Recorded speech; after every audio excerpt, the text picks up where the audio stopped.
Welcome to Lisbon, the beautiful capital of Portugal. We were invited to a wedding in Lisbon and turned it into a week trip to Portugal. After spending a few days in Lagos, we drove to Lisbon to attend a wedding and enjoy this historic city. We stayed at the Itinerary Riverside Hotel. The hotel was beautiful, the room was very comfortable and had this city view. However, there's another reason why this is the perfect hotel to stay in Lisbon. It's located next to a main road, so no driving or walking on crazy uphills and downhills to reach the hotel.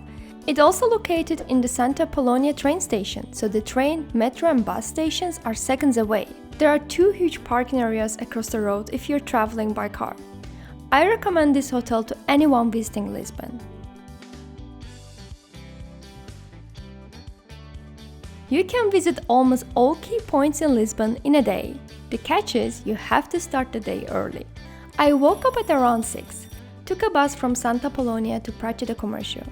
It's one of Lisbon's most famous squares and the perfect place to start the day. This large open space by the Tagus River used to be the site of the royal palace before it was destroyed in the 1755 earthquake. Now it's a lively spot with the statue of King Jose I and the impressive Arco da Rua Augusta. It's a perfect place to walk around, enjoy the scenery, and to feel the energy of the city.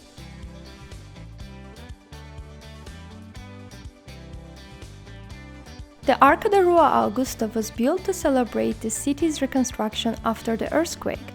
Very few people know this, but you can climb up the top of the arch. But this time I passed and walked through the Rua Augusta. It's a lively pedestrian street in the heart of the city. It's known for its charming shops, cafes and street performers. It stretches from the iconic arch to Rocio Square. A very popular thing to do in Lisbon is to climb up the Santa Justa lift. If you have a public transport day card, then it's also included there. Otherwise, it costs €5 for both ways. The lift connects the lower streets of Baixa district with the higher Largo do Carmo. It was built in 1902 by Raoul Masnier de Ponsard. Apologies for my French. He was a student of Gustave Eiffel. You can't tell it, right?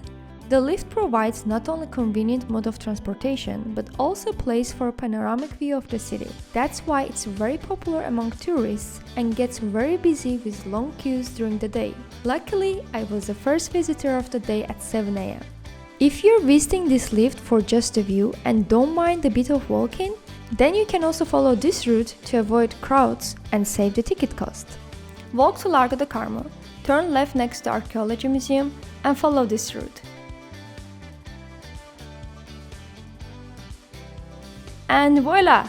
If you want to go higher, you still have to pay. During my visit, it was closed. From this viewpoint, you can enjoy breathtaking views of several iconic places in Lisbon.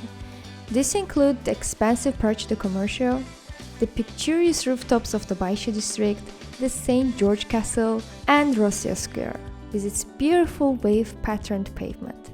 Which was my next stop? At its center, there are two stunning Baroque fountains imported from France in the 19th century. The wavy black and white cobblestones that adorn the square were designed to mimic the waves of the nearby Tagus River. This is my favorite fact about this place. From here, I walked over Praça Mário Muniz, the starting point of the iconic tram number 28. I didn't catch a tram. I was on another mission, finding the most beautiful viewpoint of the city, which meant I had to walk uphill. Luckily, I came across the life-saving 30-meter-long elevator. It's not even on my route, but it was just so beautiful that I wanted to take it. The first viewpoint I stopped for was Jardim da Cerca da Graça. It's not a touristy place. Check how beautiful it is. From there, I walked to an even higher level, the Senhora da Monta viewpoint. I think this might be it. You can pretty much see everywhere. At this point, I realized that I was tired and I needed coffee. But I had one more stop in mind. I'm so glad that I did not skip it, since it ended up being my favorite place to visit in Lisbon for a unique experience and amazing rooftop. It is the Graça Convent. The entrance costs €5 and includes a beverage of your choice. It's a historic and architectural gem dating back to the 13th century. You can explore beautiful chapels, tile work, religious art, and its beautiful garden. One of the unique features of the garage convent is its rooftop terrace where you can enjoy your drink.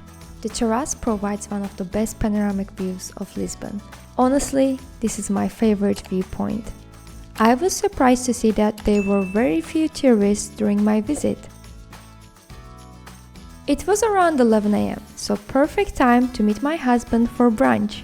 We went to Casa Feeling, and after waiting for a few minutes, we were seated. As usual, I ordered avocado toast and almond cappuccino. Although I did not do it and was lucky, I still highly recommend having a reservation for eating out in Lisbon. After this delicious food, we walked to St. George's Castle. On the way, we stopped at this antique shop and got the cutest souvenir from Lisbon. A somewhat vintage tile with a painting of Praça da Comércio. Another memorable moment on this route was coming across with this creative street artist. Thank you. I'm confessing that I love you over again.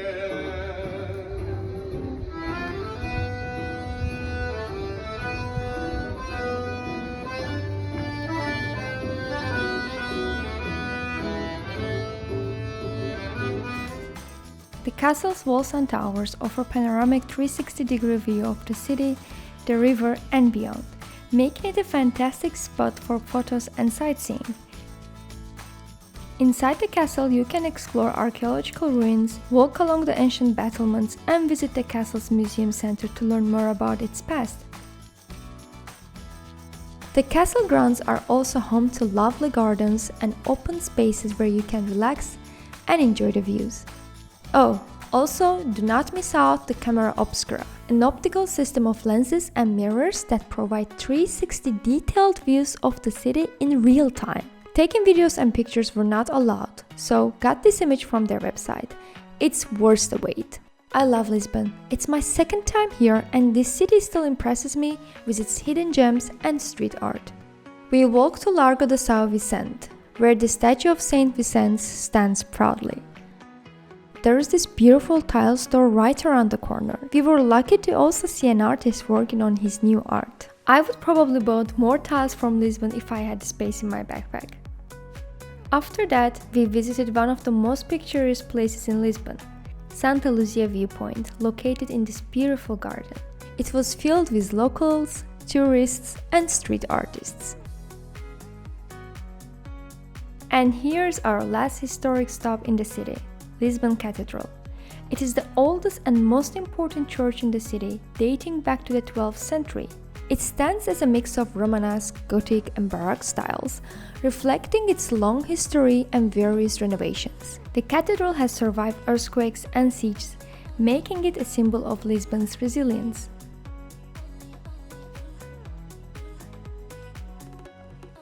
For a quick lunch, we visited the Time Out Market, a vibrant food hall featuring a selection of some of the city's best restaurants, chefs, and culinary artisans. Although we were in Lagos 2 days ago, I still wanted to eat Algarvian food.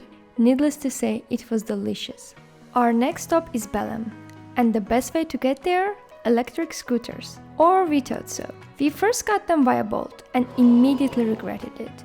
They had a very low speed limit in most areas and it was going to take a long time to get to Belém. Along the way, we switched to Lime and rented it via the Uber app. I wish we didn't have that hiccup with the scooter and had more time in Belém. And here we are, walking on iconic Rose of the Winds mosaic compass. It was installed in 1960 to mark the 500th anniversary of Vasco da Gama's voyage to India. The mosaic features detailed representations of wind directions and compass points, symbolizing the country's navigational skills during the Age of Discovery. The Monument of the Discoveries was also erected in the same year in Belém. Designed to resemble the bow of a ship, it features statues of key figures, such as Vasco da Gama and Ferdinand Magellan, symbolizing their voyages across the world.